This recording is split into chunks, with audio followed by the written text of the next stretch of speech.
বিরোধী দলনেতার ডাকে বিজেপির বিজয়া সম্মেলনী। বুধবার বিধানসভায় এক ফ্রেমে শুভেন্দু সুকান্ত, তবে ছিলেন না বিজেপির রাজ্য সভাপতি শ্রমিক ভট্টাচার্য। আর এ নিয়ে দিল্লি থেকে তিনি যা বললেন সেটা অনেকের মতে ইঙ্গিতপূর্ণ।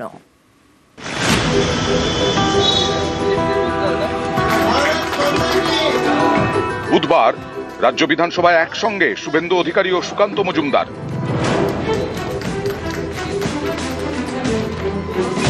বুধবার বিধানসভায় বিজেপির পরিষদীয় দলের বিজয়া সম্মেলনী হয়। বিরোধী দলনেতার আমন্ত্রণে সেখানে যান সুকান্ত মজুমদার। বিজয়া সম্মেলনী হলেও এই ভোটের বাজারে আলোচনায় উঠে আসে নানা ইস্যু। 26-এর বিধানসভা ভোটে বিজেপির রণকৌশল নিয়ে বিধায়কদের বার্তা দেন সুকান্ত মজুমদার। এসআইআর নিয়ে বিজেপির ভূমিকা কি হবে তা নিয়েও কথা হয়।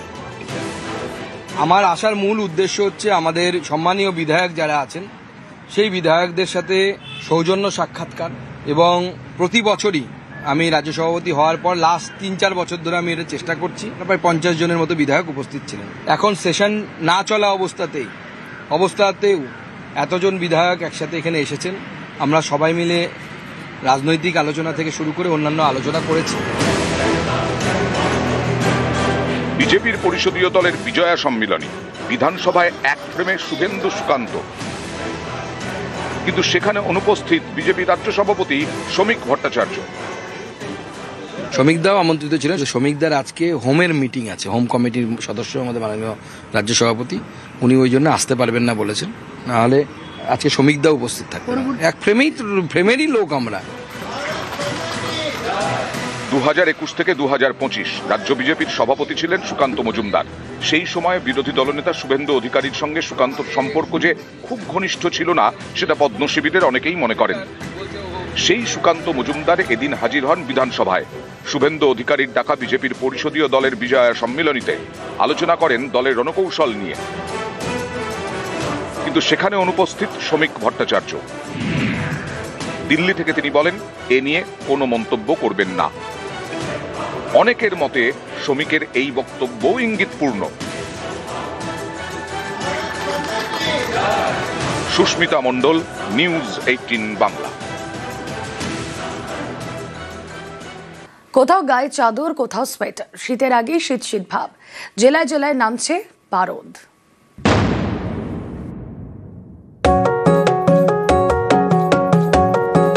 কুয়াশার চাদরে ময়দান, উঁকি দিচ্ছে ভিক্টোরিয়া। সন্ধে থেকে পশ্চিমী হাওয়া, রাতে গায়ে চাদর। শীতের আগেই কলকাতায় শীত শীত ভাব। বুধবার কলকাতার তাপমাত্রা নামে 17-র ঘরে, যা মরশুমের সবচেয়ে কম বলে দাবি আবহাওয়া দপ্তরের।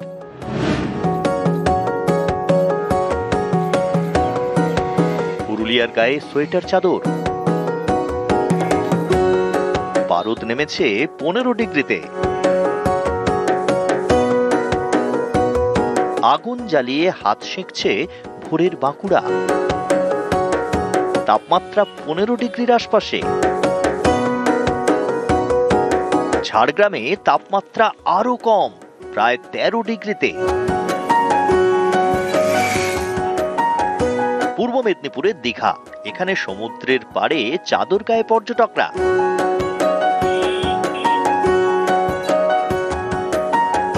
উত্তরবঙ্গেও শীতের আগেই শীতের আমেজ। দার্জিলিং এ তাপমাত্রা 8 ডিগ্রির আশেপাশে।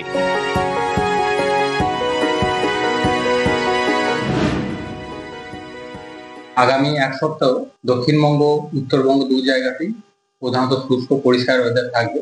ফলে সকালের দিকে ঠান্ডার অনুভব থাকবে বিভিন্ন জায়গায়। মোটামুটি 17-18 তারিখ নাগাদ দিয়ে সামান্য একটু বাড়বে, এবং উত্তরবঙ্গ তাপমাত্রা খুব একটা উল্লেখযোগ্য পরিবর্তন থাকবে না। আগামী 5 দিন তাপমাত্রা এরকমই কন্টিনিউ করবে।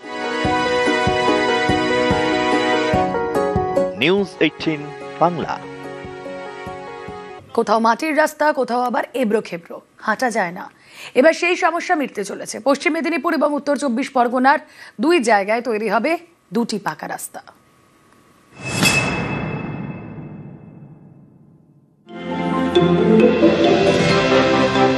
এক সময় রাস্তা ছিল পিচের, স্থানীয়দের অভিযোগ, এখন যাতায়াত করা মানেই দুর্ভোগ। এবার এই সমস্যা মিটতে চলেছে। উত্তর 24 পরগনার বসিরহাটে তৈরি হবে পিচের রাস্তা। বুধবার রাস্তার কাজের শিলান্যাস হয়। এটা অত্যন্ত একটা গুরুত্বপূর্ণ। 17, 18, 19 তিনটে ওয়ার্ডের মানুষ প্রতিদিন এই রাস্তাটা ব্যবহার করেন। প্রচুর মানুষের উপকারে আসবে। বসিরহাটের দিঘি রোড 2.5 কিলোমিটার এই রাস্তা তৈরির জন্য প্রায় 8,18,00,000 টাকা বরাদ্দ করেছে পূর্ত দপ্তর। আমাদের 17, 18, 19 নম্বর ওয়ার্ডের মানুষের লাইফের মেন যে রাস্তা, যার উপর এখানকার জীবনশৈলী নির্ধারিত হয়, সেই রাস্তা নতুন করে তৈরি করার শুভ সূচনা শুরু হলো, কাজ শুরু হবে। পশ্চিম মেদিনীপুরের ডেবরা 1 নম্বর ব্লক। এখানকার ভীমপুর এবং আমদাননগরের বেশিরভাগ বাসিন্দাই আদিবাসী। এই এলাকাতে ঢালাই রাস্তা তৈরি হবে, যা গ্রামের প্রথম পাকা রাস্তা। এখান থেকে নদী বাঁধ গিয়ে পাটনাও যেতে পারে। এখান থেকে আমাদের শিশু শিক্ষা কেন্দ্র আছে, সামনে একটা প্রাথমিক বিদ্যালয় আছে। এই রাস্তাটা হওয়ার জন্য অনেকখানি উপকৃত। স্থানীয়দের দীর্ঘদিনের দাবি গ্রামে পাকা রাস্তা হোক।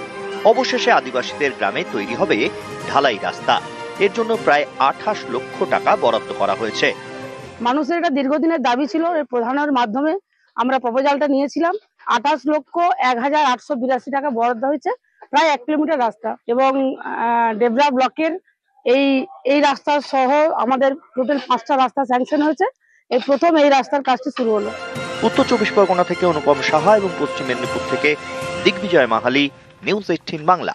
দেগঙ্গায় সরকারি খাল দখল, দিনে দুপুরে মাটি ফেলে ভরাট করা হচ্ছে খাল, পরে সেই জমি বিক্রির ছক। এরই প্রতিবাদে রাস্তা অবরোধ করেন কৃষকরা। অভিযোগের আঙুল স্থানীয় পঞ্চায়েত সদস্য এবং জমি মাফিয়াদের দিকে।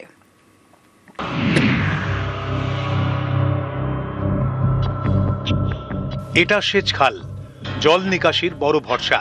সেই খালি মাটি ফেলে ভরাট করা হচ্ছে। সকলে মিলে লড়াই করছি, করব। এরই প্রতিবাদে বুধবার বিক্ষোভ।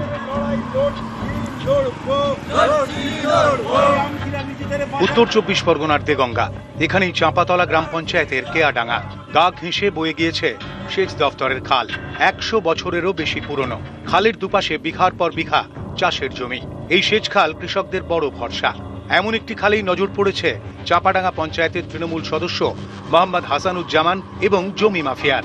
দিনে দুপুরে মাটি ফেলে ভরাট করা হচ্ছে খাল, তারপর সেই জমি বিক্রির ছক। এরই প্রতিবাদে পথে নামেন কৃষকরা, রাস্তা অবরোধ করেন। আমরা চাঁপাতলার মানুষ, চাষি মানুষ, চাষ করে খাই।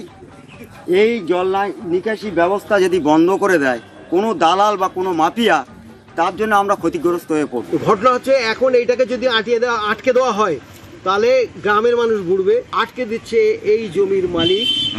এরা হচ্ছে মানে বর্তমান মেম্বার হাসানুজ্জামান, ওনার চাচা রফিকুল ইসলাম। ওরা নিকাশি নালার ওরা বন্ধ করে এখানে ওরা কি করবে। ওখানে মাটি আজ থেকে 4 বছর আগে ওখানে মাটি ওখানে জমানো আছে, যার মাটি সে ওই মাটিটা মানে সমান করা হচ্ছে। আর বিশেষ করে মেম্বার বা কিছু দেওয়া আছে লোকের কাছে, মানে কালি লাগানোর একটা চক্রান্ত। আপনি গিয়ে সঙ্গে গিয়ে দেখে আসেন। কেউ যদি মিথ্যে কথা বলে না, সেটাকে কিছু করার নেই। না, আমাদের নেত্রী মমতা বন্দ্যোপাধ্যায় তিনি এই জলা জমি ভরাটের একদম সম্পূর্ণ বিরোধী।